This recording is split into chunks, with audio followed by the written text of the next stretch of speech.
Welcome back to the shop, my friends. Steve here at SKS Props, and today's video is going to be a little bit different, a peek behind the scenes.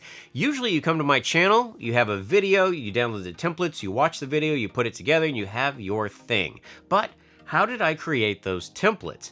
99% of the time, I made a prototype first. For those that don't know, this is Marcus Phoenix's armor from Gears of War.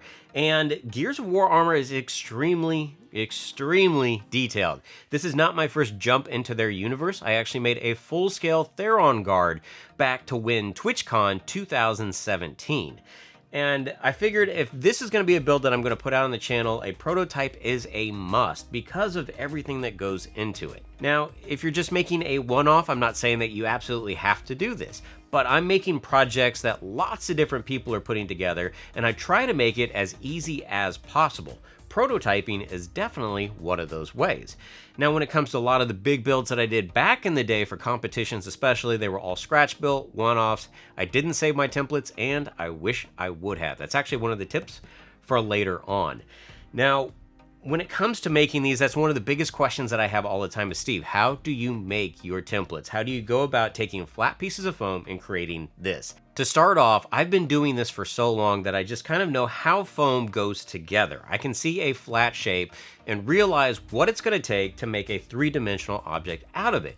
But besides that, and just the experience part of it, I feel that there are tips and tricks that I can give to the community to show you some of the things that I do that I really think will help you out if you want to create your own templates. So the first thing you do, of course, is go to Google. You want to download as many reference images as possible. Everything out here in the shop, I have a file folder that has different angles for all the different props, anybody that has cosplayed with them, and that way I can look at pitfalls that might have befell them, or I can see something like, that worked fantastic. I'm definitely going to utilize that trick in my build. After photo references, I definitely go back to the source material. So if I'm making something from a movie or from a video game, I'll actually watch the movie or play the game, and I'll take a bunch of different reference photos on my own with my own camera. After that, I've got action figures and statues. A lot of these can be really invaluable because it's already in 3D. You're not just looking at a photo on your computer screen, you're actually seeing, all right, how does all of this go together?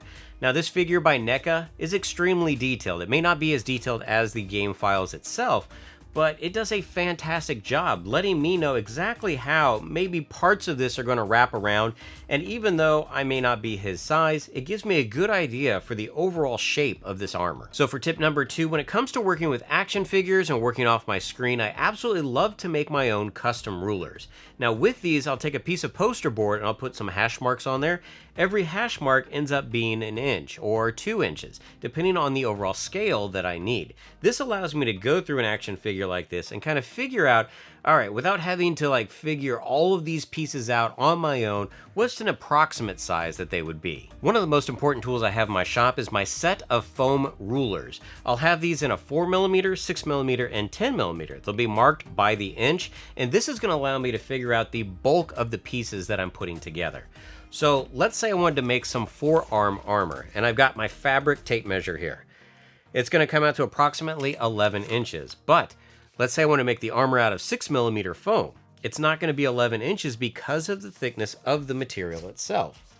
It's actually going to be 12.5 inches. So that's where having something like this is invaluable, because you can really start to see if you're making all your templates out of just paper, it's going to be off. It's not going to take into consideration the thickness of the material itself. So another way to make a simple template is the tape method.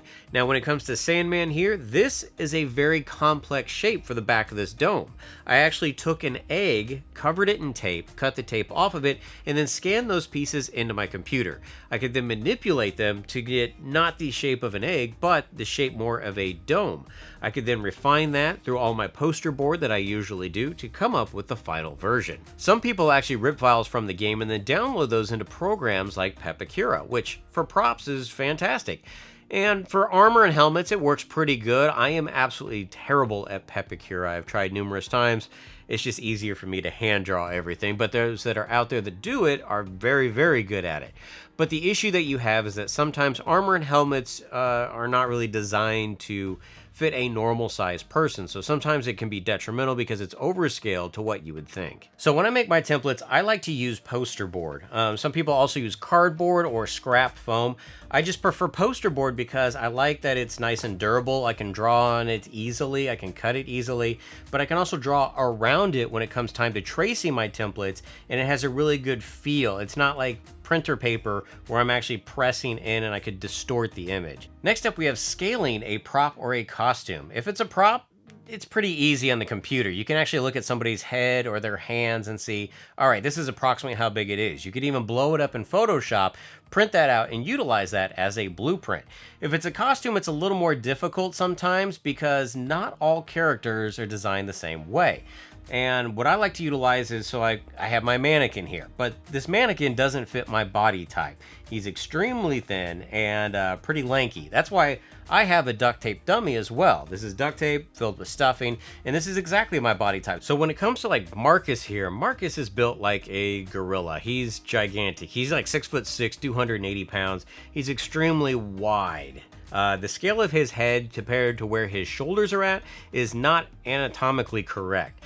But I have to make that work in an armor set that would fit a normal person. So what I like to do is I start off in the center of the armor, and I'll look at road maps, and because I want that part to be perfect. Once I get to the outsides of the armor, I can change this. I can put in extra details, I can take stuff away.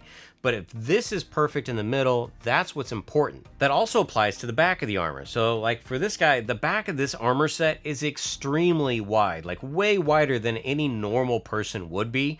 But what I've done is, again, go down the middle, make sure that that is all correct, and then go to the outsides. The details are all still there. I might have shrunken them down, but this is going to fit me at least. I'm not walking around with just my bicep sticking out the side of this chest piece. And this is what's really important when it comes to scaling, is it could look awesome, but if it's not fitting you properly, it doesn't matter how cool it is. And sometimes scaling is easier said than done. Like when I made the Theron guard, this thing is massive. I actually look out of the mouth, not the eyes. It was a complete body transformation. I had a muscle suit, I had leg and arm extensions, and because of that, I could make the armor gigantic because it fit the costume. With Marcus's armor, now Marcus is gigantic compared to someone like me, but I have to make this fit me. If I scaled all this to Marcus's size, I couldn't raise my arms properly, just like my biceps would be sticking out of it, and that isn't fun and it's not functional. When you're thinking about making armor like this, functionality definitely has to be part of it. It can look cool, but if you can't do what you need to do, there's no point in it. So you always have to remember, how quickly can I get out of this armor if I get overheated? How quickly am I going to overheat in this armor set? This actually has enough room in the back, I learned from the Theron guard, to make room for a camel pack, so I will constantly stay hydrated, and I can lift my arms in something like this, which is going to be very important when I add the shoulder pads later on. So when I'm making a prototype like this, I'm making it pretty fast, usually only a couple of days to throw something together. A lot of it may look fine from the camera, but up close, it's pretty rough. You can see where I've cut stuff, ripped stuff apart, cut it, put it together, and it's because once it's in the 3D, I can see, all right, I like that, I don't like that, and even referencing it, again, off the action figure, I know how far this piece comes back on Marcus. Well, on a normal human, again, that doesn't work. I took an inch out of here, shrank it down, and now this fits my arm comfortably. There are even pieces on the back that I haven't even completed yet, just because once I get this together, it then gives me an understanding of how all of these pieces work. So even when I'm doing this, don't think that I put this all together perfect. It is all trial and error. This is just a learning process, and part of the build that I enjoy the most is creating some of the patterns like this. And I can't stress this enough, I would always recommend to save your templates. There's so many older builds that I wish that I still had those laying around. Now, I've done a bunch of new builds, and even though I'm not going to use all the details off of this, base patterns and overall scaling work great for future builds. And if all else fails, you know that I have a bunch of free PDF patterns available over on my website that you can download to use as a base design. There are also many other creators that are out there that may not necessarily have them for free, but they are available on Etsy or on their website. So definitely use those as resources. Even if you're not making this specific thing, you could still utilize the overall shapes. The last tip I'm going to give you guys is have fun. The building process should be fun. Wearing the costume should be fun. Having people take pictures of you is definitely fun. And I get it. I'm an artist. You're an artist. When you build something, all you see as an artist are the flaws. But I guarantee you, when you're at a convention, you're wearing something like this for Gears of War, and a Gears of War fan comes up, they don't care that this piece may not be exactly how it is in the game or exactly how it is on the action figure. They're excited that you've taken the time to make something that they love. And that is the key here. Is it 100%? Nope. Is it good enough for cosplay? Yes, and that is the key. So continue to have fun. Learn how to make your own templates, and be sure to swing back by because I'm going to be starting this build video series very soon.